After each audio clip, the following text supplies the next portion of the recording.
Monsieur, cette montre, je l'ai fabriquée quand j'avais 7 ans. Les mots sont sortis de ma bouche avant même que je puisse les formuler complètement. Le collectionneur, un homme élégant d'une 60aine d'années, s'est interrompu au milieu d'une phrase qu'il adressait aux autres invités de l'exposition et s'est tourné vers moi avec une expression d'incrédulité totale. « C'est impossible », a-t-il répondu en pâlissant visiblement. Mais je savais que ce n'était pas impossible. Je regardais directement une petite horloge en bois peint à la main, avec des chiffres tortueux à l'encre bleue et de petits dessins d'étoiles jaunes autour du bord. Au dos, si ma mémoire était bonne, devait encore être inscrit un message que j'avais gravé avec une minutie enfantine. « Pour papa, avec tout mon amour, Gabriel. » Je m'appelle Gabriel Santos et, à 29 ans, je travaille comme serveur dans des événements haut de gamme à New York. Ce n'est pas exactement ce dont je rêvais quand j'étais enfant, mais cela me permet de payer mes factures et de côtoyer des gens qui ont plus d'argent que je ne peux l'imaginer. En général, je suis invisible pour ces invités, juste un autre visage en uniforme servant du champagne et des amuse-bouches coûteux. Mais aujourd'hui, à l'exposition d'objets uniques de la galerie Westfield, je ne pouvais pas rester invisible. Pas quand je regardais un morceau de mon enfance exposé comme une pièce rare d'artisanat enfantin d'origine inconnue, avec un prix de vente de 120 000 $. L'événement était bondé de collectionneurs, d'investisseurs dans l'art et de curieux ayant suffisamment d'argent pour acheter des objets que la plupart des gens ne verraient que dans des musées. J'ai ajusté ma cravate noire, pris un plateau de verre en cristal et commencé à circuler parmi les invités, comme je le faisais depuis 3 ans. Sourire poliment, offrir des boissons, passer inaperçu. C'était la routine. Jusqu'à ce que je voie cette montre. Richard Whitmore, propriétaire de l'objet et organisateur de l'exposition, expliquait à un petit groupe d'intéressés comment il avait découvert l'objet dans un vide-grenier à Albany. Selon lui, la famille qui le vendait ne connaissait pas la valeur réelle de l'objet et il avait eu la chance de reconnaître son potentiel artistique unique. « Regardez la naïveté des coups de pinceau », disait-il en gesticulant de manière théâtrale. Le choix des couleurs primaires, la façon dont les chiffres sont disposés de manière presque primitive. C'est une fenêtre sur un esprit créatif qui n'a pas été corrompu par l'éducation formelle. Primitif. Ce mot m'a frappé comme un coup de poing dans l'estomac. Je me souvenais parfaitement du jour où j'avais fabriqué cette horloge. C'était à l'orphelinat Saint-Michel, pendant les activités artistiques du week-end. J'avais 7 ans et j'avais passé les 2 années précédentes à attendre que mon père revienne me chercher. L'assistante sociale, Madame Coleman, disait toujours qu'il était en train de régler quelques problèmes, et que nous serions bientôt à nouveau réunis.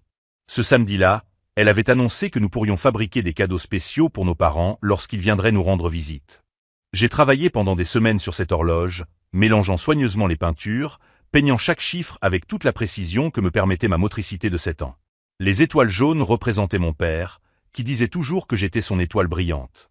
Pour papa, avec tout mon amour, Gabriel, avais-je écrit au dos avec un crayon de charpentier que j'avais trouvé dans l'atelier.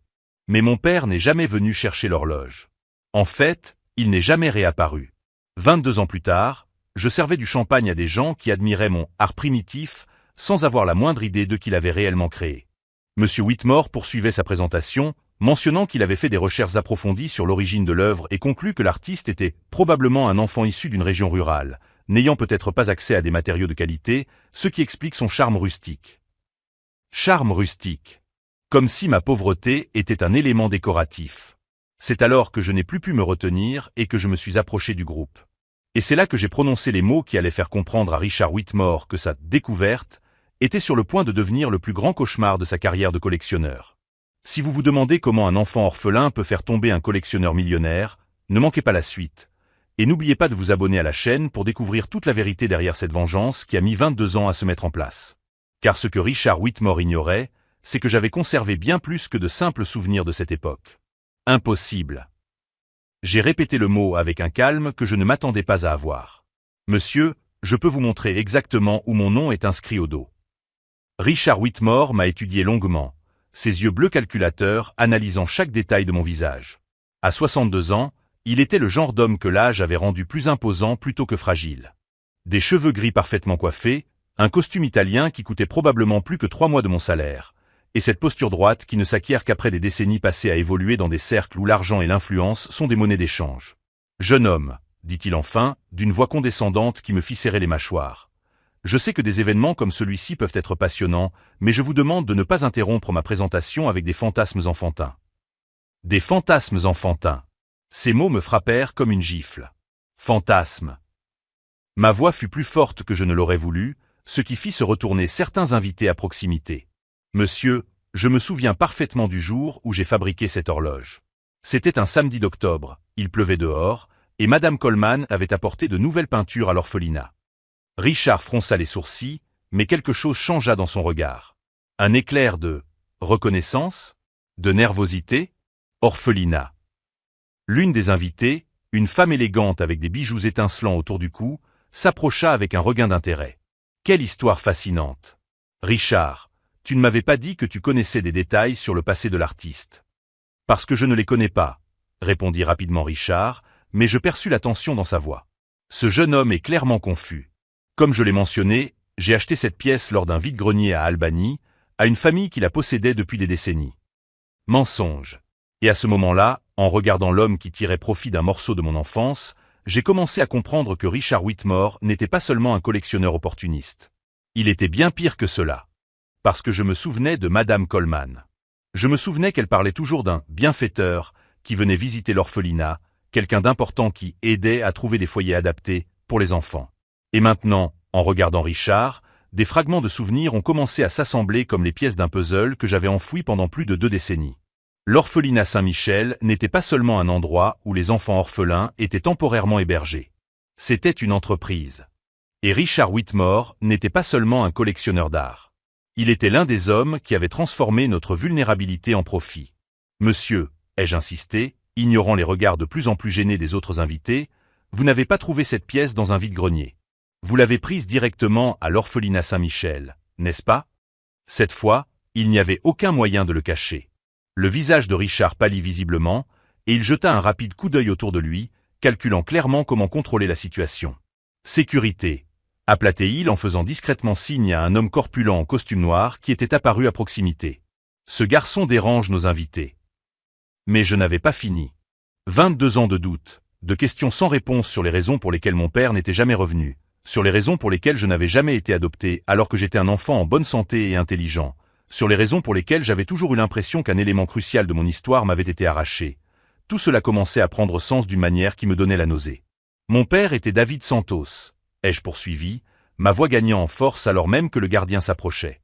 Il m'a laissé à l'orphelinat temporairement parce qu'il traversait des difficultés financières après un accident du travail. Il a dit qu'il reviendrait dans quelques semaines, lorsqu'il aurait trouvé un meilleur emploi. La femme aux bijoux me regardait maintenant avec une inquiétude sincère, et d'autres invités avaient interrompu leur conversation pour prêter attention à la scène qui se déroulait.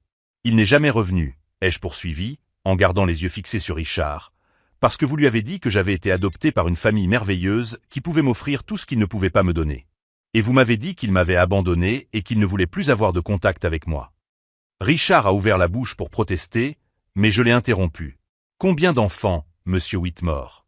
Combien de familles avez-vous séparées avec des mensonges afin de garder des enfants disponibles pour vos clients spéciaux? Et combien de nos effets personnels, de nos souvenirs, avez-vous collectés au fil des ans pour les revendre ensuite comme art outsider ou trouvailles uniques? Le silence qui suivit fut assourdissant. Je compris que j'avais touché à quelque chose de bien plus important qu'une simple montre volée. Les yeux de Richard m'étudiaient maintenant avec une froideur qui confirmait tout ce que je venais de déduire. Vous êtes complètement incontrôlable, dit-il finalement, son masque de bienveillance tombant enfin. Sécurité, escortez cet homme dehors immédiatement. Et s'il revient ou continue à répandre ces calomnies malveillantes, nous appellerons la police. Le garde de sécurité posa la main sur mon bras, mais je ne résistais pas. Pas encore. Car tandis que je regardais Richard Whitmore, l'homme qui avait probablement détruit des centaines de familles pour alimenter sa collection malsaine, une compréhension cristalline se forma dans mon esprit. Il n'avait pas seulement volé ma montre. Il avait volé toute mon enfance. Mon père. Ma famille. Et il avait transformé tout cela en profit. Alors qu'on m'escortait vers la sortie, je me suis retourné une dernière fois pour regarder Richard dans les yeux. C'est toujours là, ai-je dit calmement. Au dos de la montre. Pour papa, avec tout l'amour de Gabriel. Mais nous savons tous les deux que vous n'avez jamais vérifié cela lorsque vous l'avez ajouté à votre collection, n'est-ce pas? J'ai vu le moment précis où Richard a compris que je connaissais vraiment des détails que seul le véritable créateur de l'œuvre pouvait connaître. Et j'ai également vu le moment où il a réalisé que sa petite opération lucrative venait de trouver quelqu'un qui n'avait pas l'intention d'accepter simplement le silence. Car ce que Richard Whitmore ne comprenait pas, c'est que lorsque vous volez l'enfance de quelqu'un, vous créez également un adulte qui n'a absolument rien à perdre. Et je venais de décider qu'il était temps qu'il apprenne exactement ce que cela signifiait. À l'extérieur de la Westfield Gallery, assis sur un banc public sous la lumière jaune des lampadaires, j'ai ressenti tout le poids de ce que je venais de découvrir. Il ne s'agissait pas seulement d'une montre volée. Il s'agissait d'une opération systématique qui avait détruit des familles entières, y compris la mienne. J'ai pris mon téléphone portable et, pour la première fois depuis des années, j'ai tapé le nom que j'avais essayé d'oublier, David Santos Albany, New York.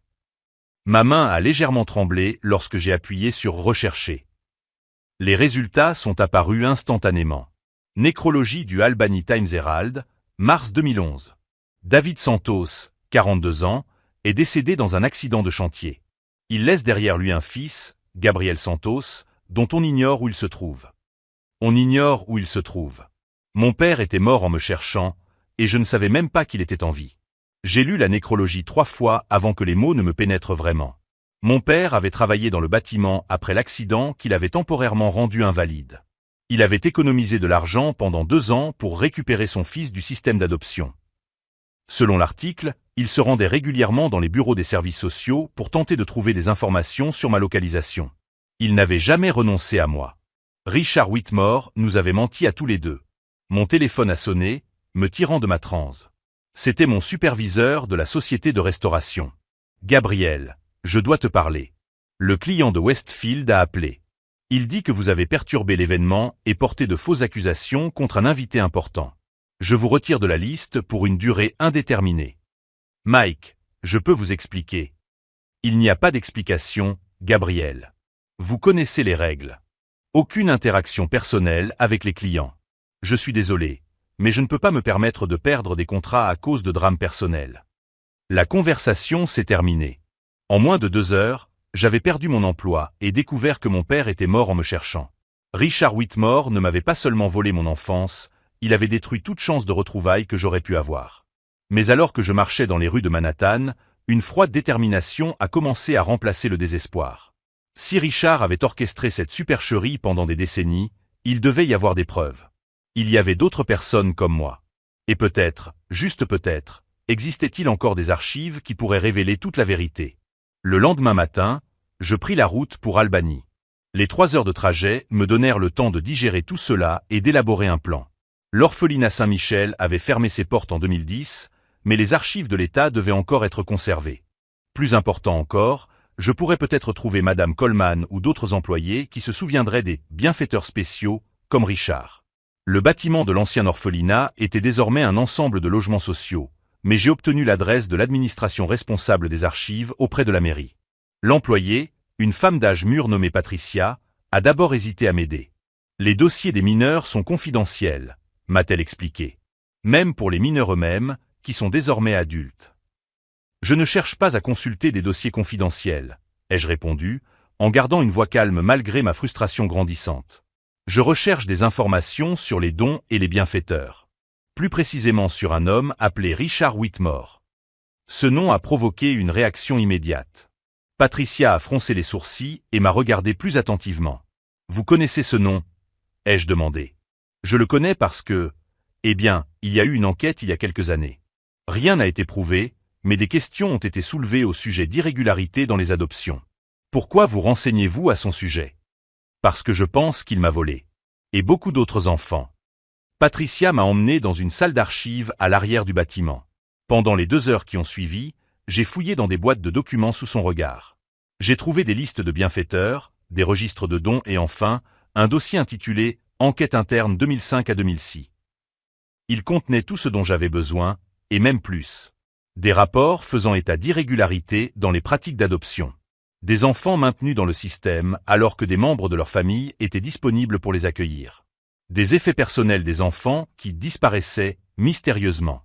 Et au centre de tout cela, le nom de Richard Whitmore apparaissait à plusieurs reprises en tant que consultant en bien-être de l'enfant et facilitateur d'adoption spécialisé. Mais ce qui m'a le plus choqué, c'est de trouver une copie de la lettre que mon père avait envoyée à l'orphelinat en 2004, 1 an après que j'ai été retiré de sa garde. Je vous écris pour demander des informations sur mon fils, Gabriel Santos, qui a été placé temporairement sous la garde de l'État en mai 2003. J'ai suivi tous les programmes requis, j'ai un emploi stable et un logement convenable. Veuillez m'informer quand je peux entamer la procédure de réunification familiale. Dans la marge de la lettre, quelqu'un avait écrit à la main « Refusé ». Enfant déjà placé dans un foyer permanent. R.W. R.W. Richard Whitmore. Patricia a lu par-dessus mon épaule et a poussé un profond soupir.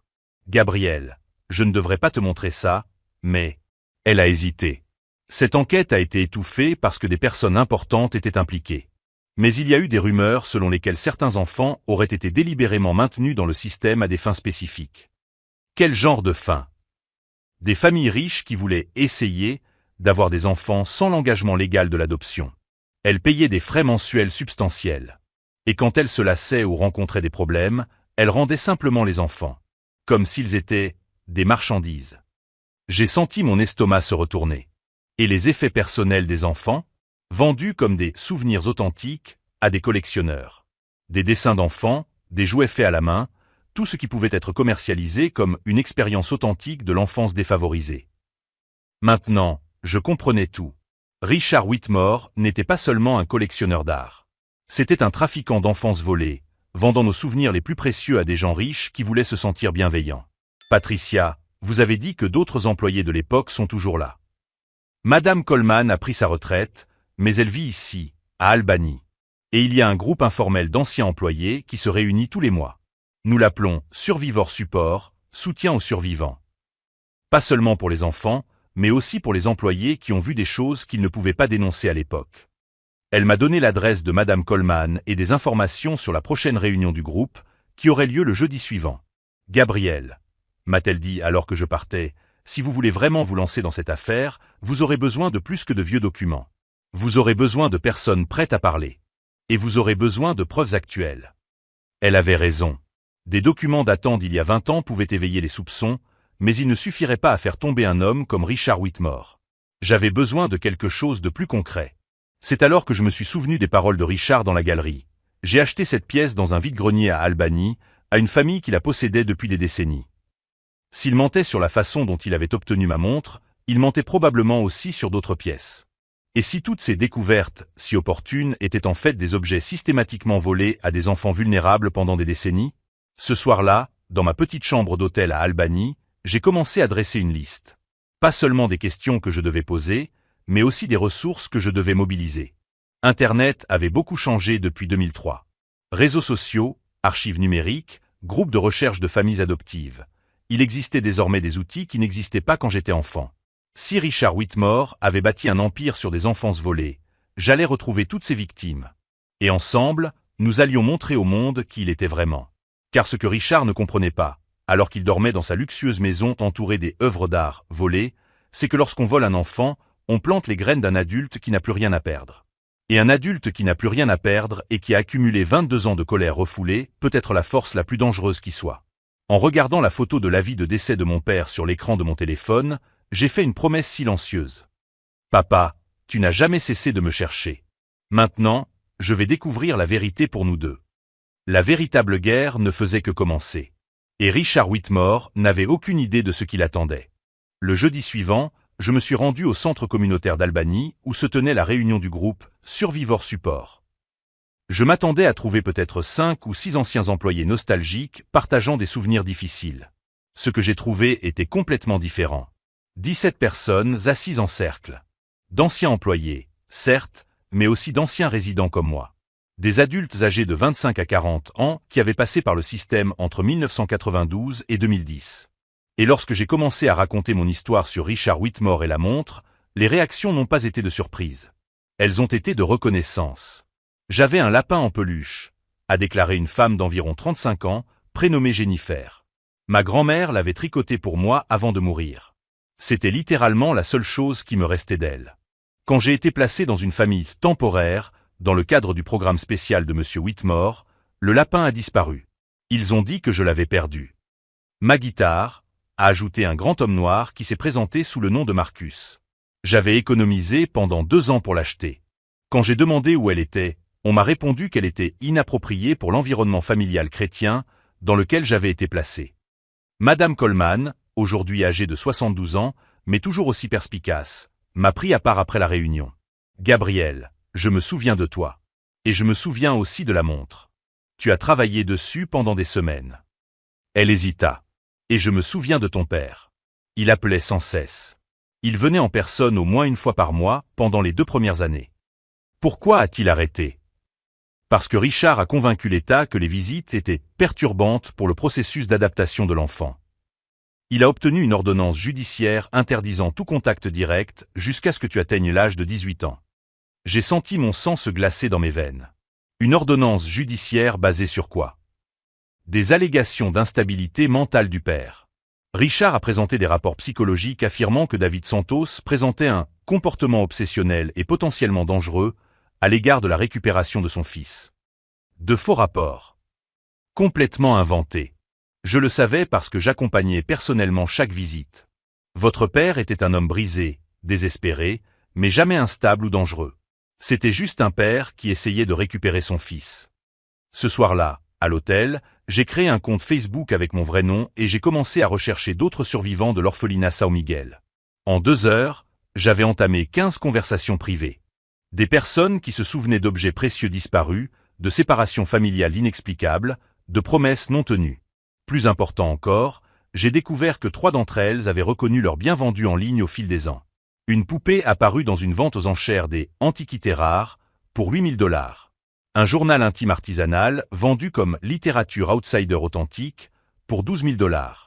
Une sculpture en argile proposée comme art primitif d'origine inconnue pour 25 000 $. Toutes ces pièces avaient été vendues grâce aux relations de Richard Whitmore. Mais lorsque j'ai essayé de trouver des preuves concrètes, j'ai rencontré ma première grande frustration. Richard était devenu beaucoup plus sophistiqué au fil des ans. Ses ventes passaient désormais par des intermédiaires, des ventes aux enchères réputées, des documents apparemment légitimes. Il avait appris à couvrir ses traces. C'est alors que j'ai reçu un appel inattendu. Monsieur Santos, je m'appelle David Chen, je suis journaliste d'investigation à l'Albany Tribune. Madame Coleman m'a communiqué vos coordonnées. J'ai entendu dire que vous aviez des informations sur des irrégularités dans les opérations de l'ancien orphelinat Saint-Michel. J'ai quelques soupçons, mais j'ai besoin de plus de preuves. Eh bien, j'enquête sur Richard Whitmore depuis 8 mois pour une toute autre affaire. Une fraude fiscale liée à sa galerie. Mais au cours de mes recherches, j'ai découvert des schémas étranges dans ses acquisitions d'œuvres d'art que je n'ai jamais pu expliquer. Quel genre de schéma? Des pics d'achat qui coïncident exactement avec les fermetures d'institutions caritatives, d'orphelinats et de maisons de retraite.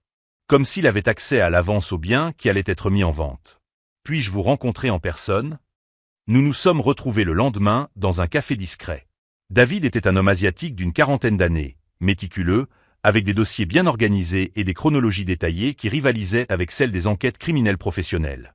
Gabriel, votre histoire correspond parfaitement à ce que j'ai documenté. Richard n'agit pas seul. Il dispose d'un réseau de contacts dans les services sociaux, les institutions caritatives et même les notaires qui l'informent des propriétés et des biens qui seront mis en vente. David ouvrit un dossier et me montra des dizaines de documents. Au cours des 20 dernières années, il a découvert plus de 300 œuvres d'art dans des circonstances trop commodes pour être une coïncidence. La valeur totale de ces ventes? Environ 4 200 000 $. 4 200 000 $ bâtis sur des enfances volées. Mais voici le problème, a poursuivi David. Toutes ces preuves sont circonstancielles. Nous avons besoin de quelque chose de concret. Quelque chose qui prouve qu'il a sciemment volé des biens spécifiques à des personnes spécifiques. C'est alors que j'ai eu une idée. David, et si nous parvenions à lui faire avouer? Comment? Richard est arrogant. Vaniteux. Il aime se vanter de son perspicacité pour découvrir des trésors là où d'autres ne voient que des déchets. Et si nous créions une situation où il se sentirait en sécurité pour faire exactement cela? J'ai passé les 2 semaines suivantes à élaborer le plan avec David et 3 des survivants qui s'étaient joints à notre cause. Jennifer, qui avait perdu son lapin en tricot. Marcus, dont la guitare avait disparu. Et une nouvelle alliée, Rebecca, qui avait perdu une collection de pièces de monnaie rares que son grand-père lui avait léguées. Le plan était audacieux et risqué. Si vous suivez cette quête de découverte et de justice, n'oubliez pas de vous abonner à la chaîne pour voir comment cette bataille entre David et Goliath va se dérouler.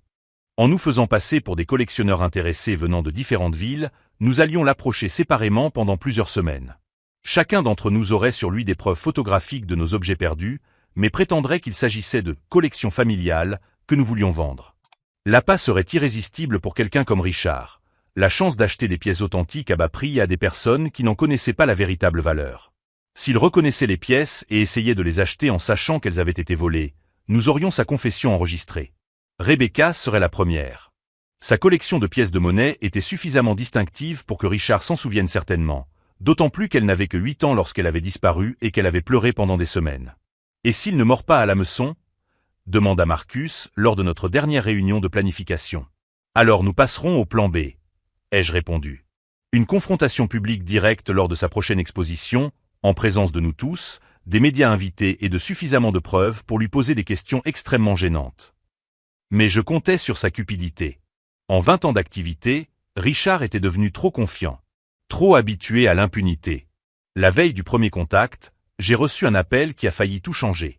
Monsieur Santos, ici la galerie Westfield. Monsieur Whitmore aimerait vous parler d'une éventuelle opportunité commerciale. Il a dit que vous aviez peut-être eu un désaccord auparavant, mais qu'il était disposé à le résoudre à l'amiable. Tentative de corruption. Ou menace déguisée. Dites à Monsieur Whitmore que je suis occupé pour le moment. Ai-je répondu. Mais que nous aurons bientôt beaucoup de choses à discuter. J'ai raccroché le téléphone et j'ai regardé mon reflet dans la fenêtre de la chambre d'hôtel. Il y a 22 ans, j'étais un enfant de 7 ans qui avait tout perdu. Aujourd'hui, j'étais un homme de 29 ans qui avait trouvé sa cause. Richard Whitmore avait bâti un empire en exploitant notre vulnérabilité. Il allait maintenant découvrir ce qui se passe lorsque ses victimes grandissent, s'organisent et décident qu'il est temps de régler leurs comptes. La guerre était sur le point de commencer pour de bon. Et cette fois, je n'étais plus un enfant sans défense attendant que les adultes fassent ce qu'il fallait. J'étais l'adulte. Et j'étais prêt à rendre justice. Le mardi suivant, Rebecca est entrée dans la galerie Westfield vêtue d'une robe bleue sobre et munie d'un porte-documents en cuir contenant des photographies soigneusement classées.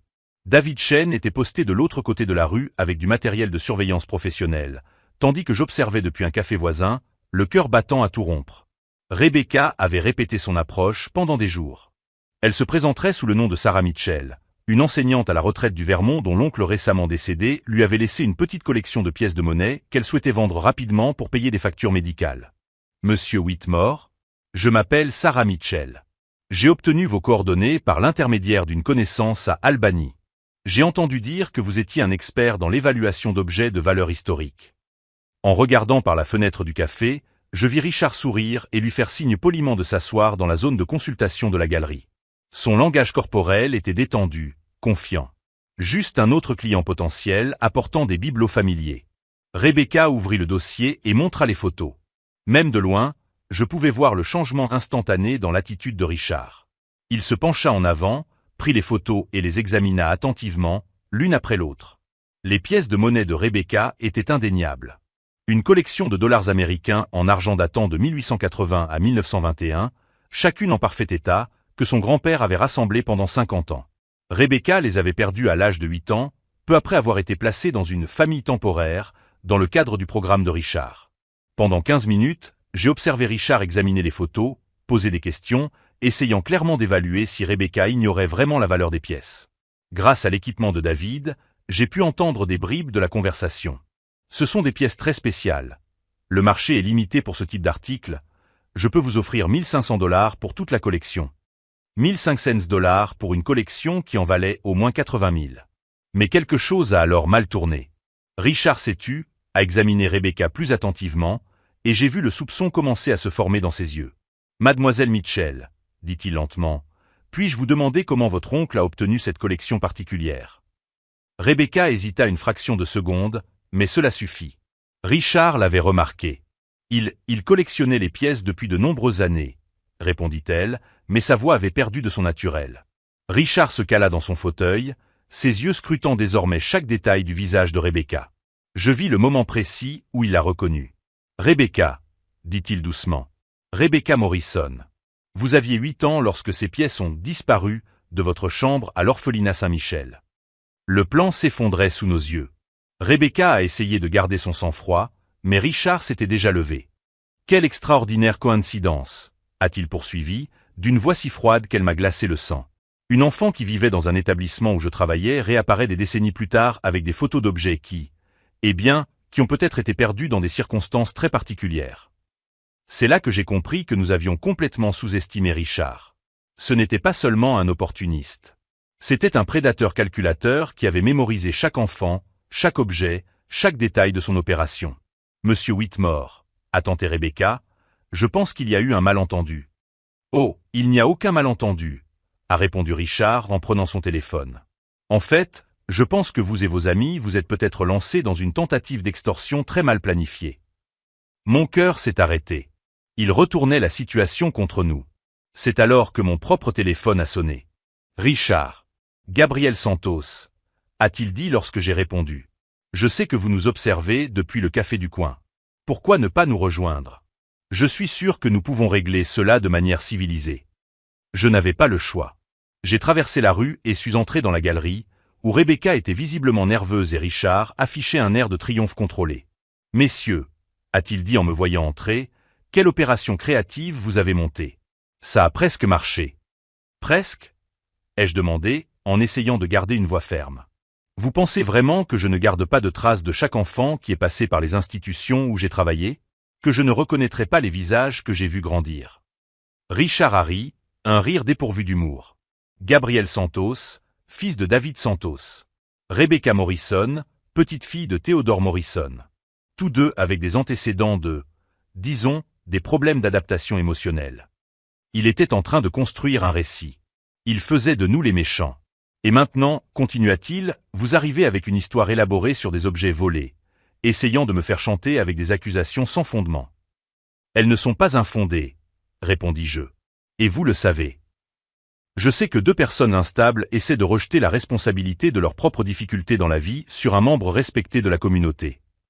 Richard reprit son téléphone. Mais ne vous inquiétez pas. Je vais appeler la police tout de suite. C'est à ce moment-là que j'ai pris conscience de notre véritable avantage. Richard était tellement concentré sur le fait de nous intimider, tellement sûr de sa position de pouvoir, qu'il n'avait pas remarqué que David Chen était entré dans la galerie 5 minutes plus tôt et enregistrait tout depuis un endroit discret près de la section des sculptures.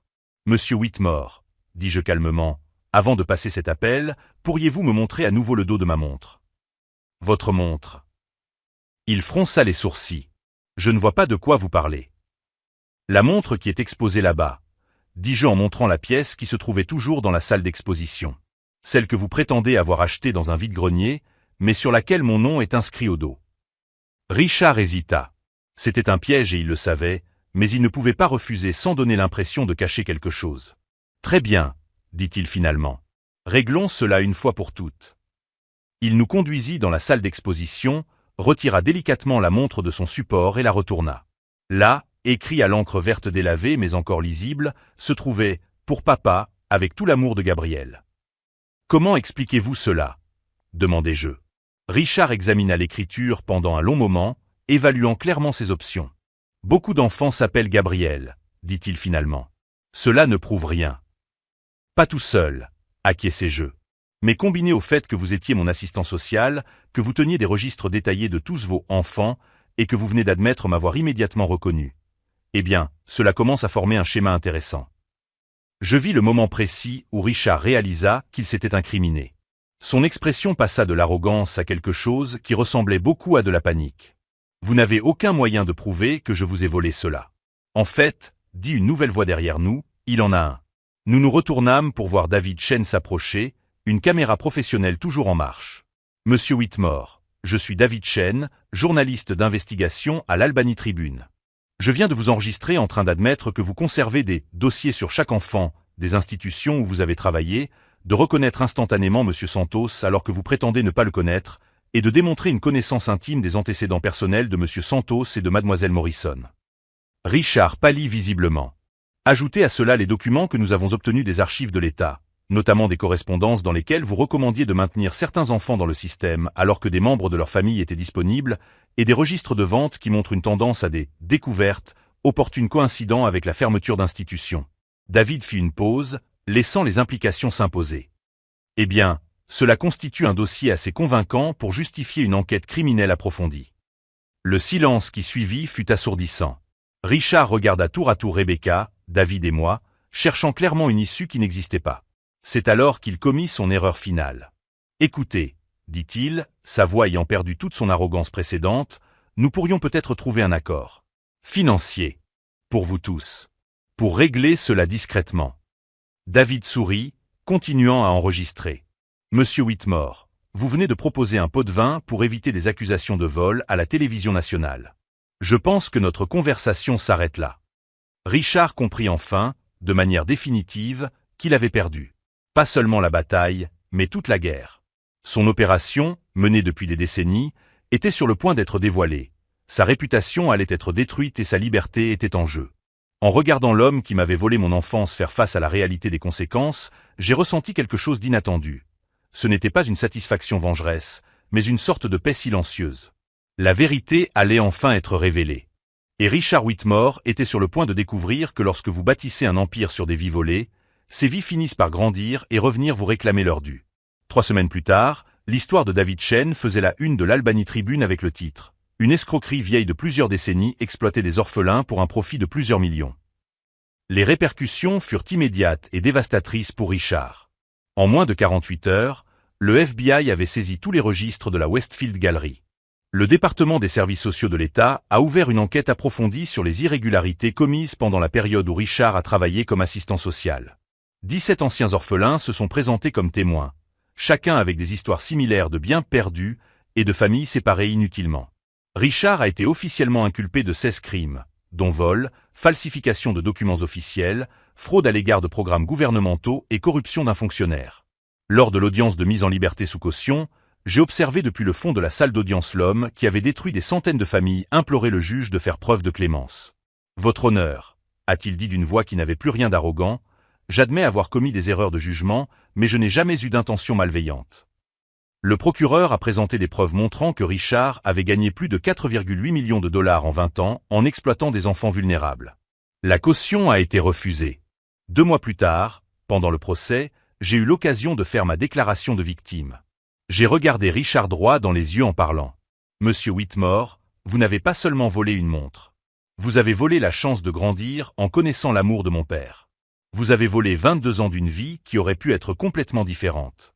Mais vous m'avez aussi appris quelque chose de précieux, que lorsque la justice tarde à venir, nous devons parfois la rendre nous-mêmes. » Le juge a condamné Richard à 15 ans de prison et à la restitution complète de tous les profits tirés de son escroquerie.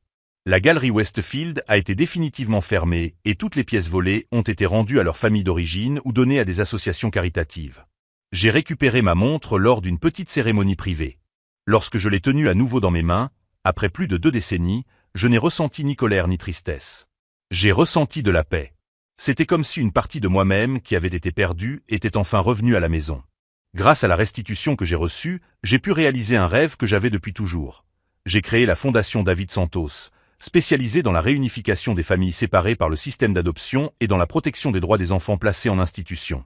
J'ai engagé David Chen comme directeur des enquêtes, et ensemble, nous avons déjà réuni 43 familles qui avaient été séparées par des irrégularités similaires.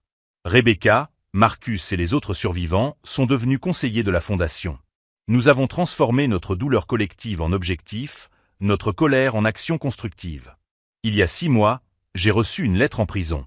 Elle venait de Richard. Il demandait pardon et disait avoir trouvé un sens à sa vie grâce à la réflexion. Je n'ai pas répondu. Le pardon est quelque chose que chacun doit trouver par lui-même, à son rythme. Mais il y a une semaine, quelque chose d'extraordinaire s'est produit. Une femme m'a contacté pour me dire qu'elle cherchait des informations sur le fils qu'elle avait été contrainte de donner à l'adoption en 1997. Son nom, Angela Martinez. Et le travailleur social qui l'avait convaincu que ce serait mieux pour l'enfant, Richard Whitmore. J'ai retrouvé son fils en 3 jours. Il vivait à seulement 2 heures de route et cherchait lui aussi sa mère depuis des années. Les retrouvailles ont eu lieu au siège de notre fondation et voir cette étreinte après 25 ans de séparation m'a rappelé pourquoi tout cela en valait la peine. La montre que j'avais fabriquée à l'âge de 7 ans se trouve désormais sur mon bureau. Elle n'est plus un symbole de ce que j'ai perdu, mais un rappel de ce que j'ai réussi à récupérer.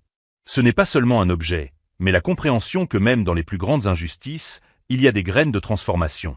Richard Whitmore a tenté de tirer profit de notre vulnérabilité, mais il a fini par rassembler des victimes qui sont devenues des guerriers.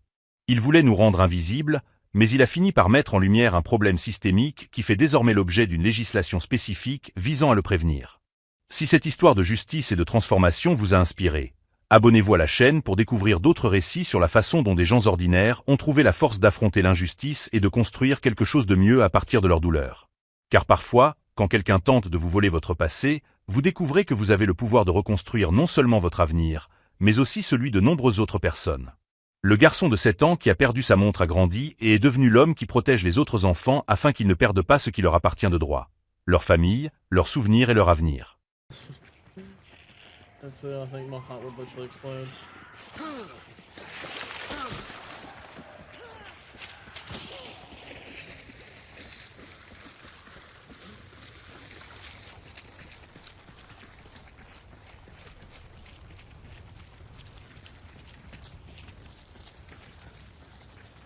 My heart would stop if I get level 10. Ah, James. You deserve that, mate. The people from Hemlock might be at the tower. Yeah, they are.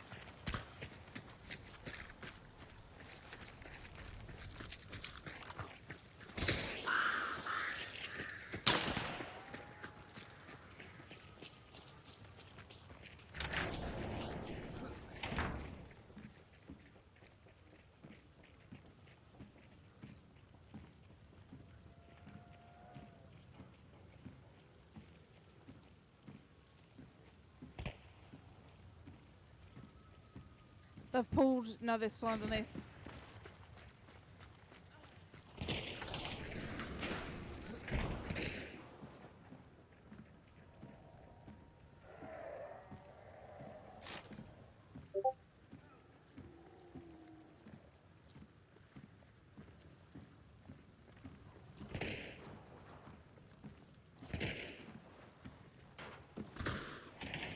What is going on with my shots?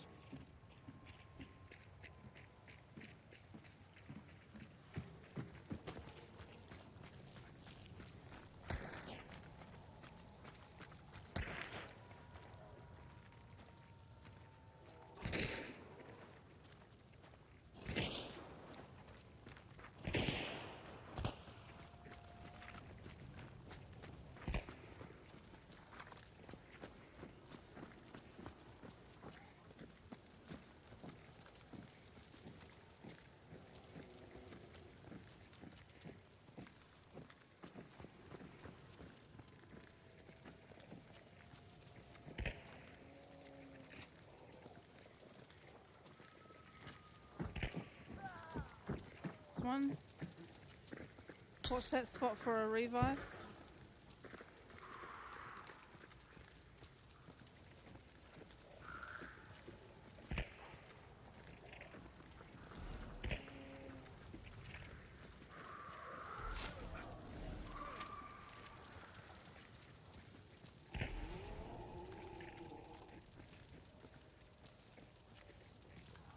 I got one bullet left.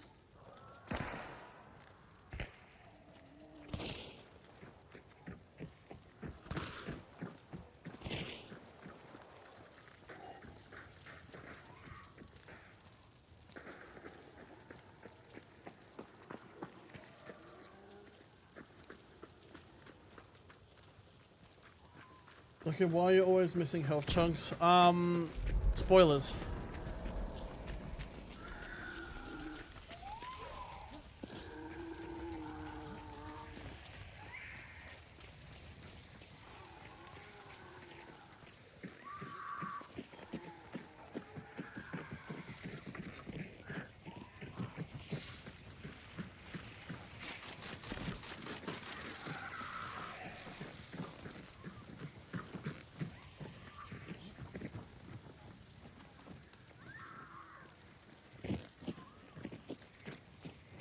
They get the Resolve?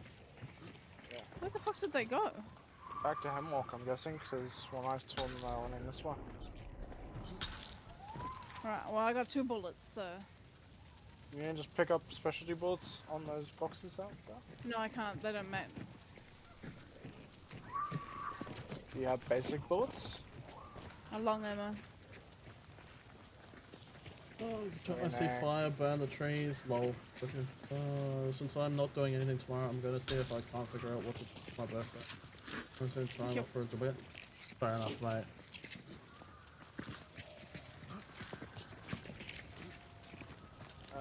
We have burning. Yeah, they would have run out. I was stuck on that horse. What do you want to do? Work our way around and go for. Yeah. Looks like they're going for fire boss. Oh, they're killing right now. Did that one get rezzed or not? Yeah. Yeah. Rezzed and ran.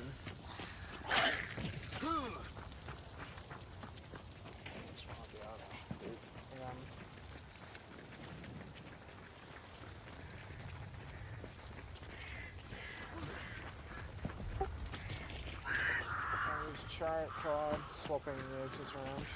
No, I was gonna say I would have swapped chariot, but at the same time it would have done nothing to those guys. Anything good? Open the door for those guys to leave. That's a bounty trade. Yep.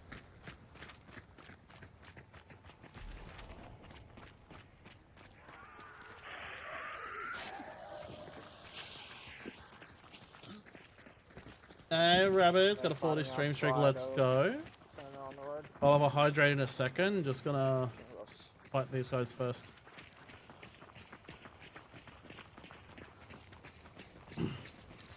I need to stop by that supply cart. Well, that's what I was thinking was pushed to.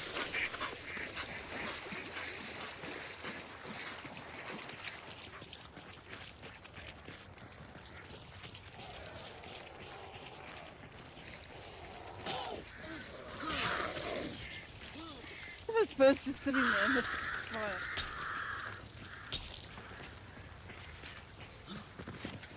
Wallpaper.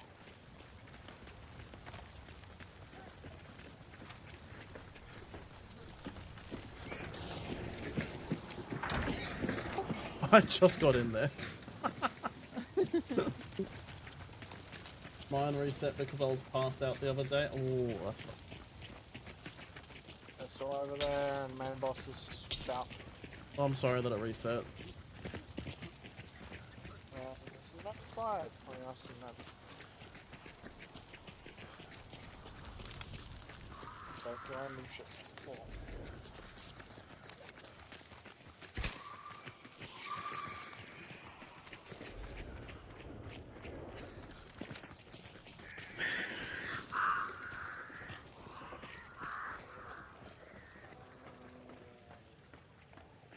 Or red. Still around the vicinity of him.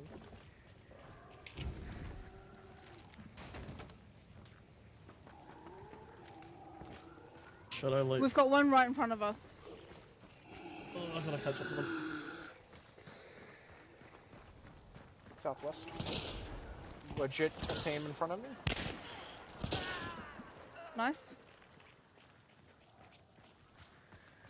Where's the other one? No, I'm checking. Further back.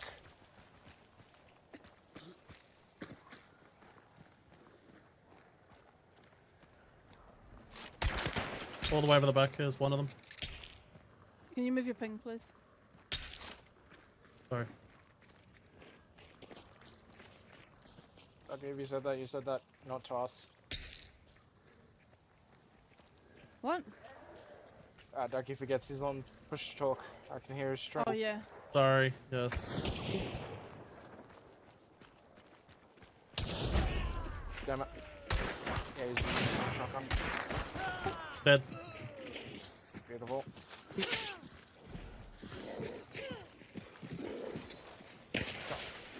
Oh, the stupid freaking flare gun! I can't believe he missed. Can't believe you've done this.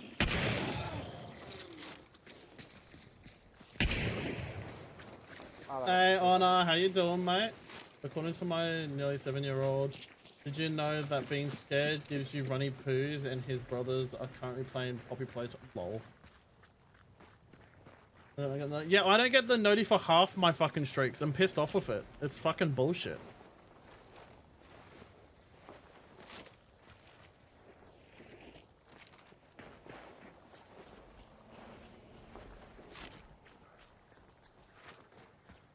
Oh, here's a dead hunter.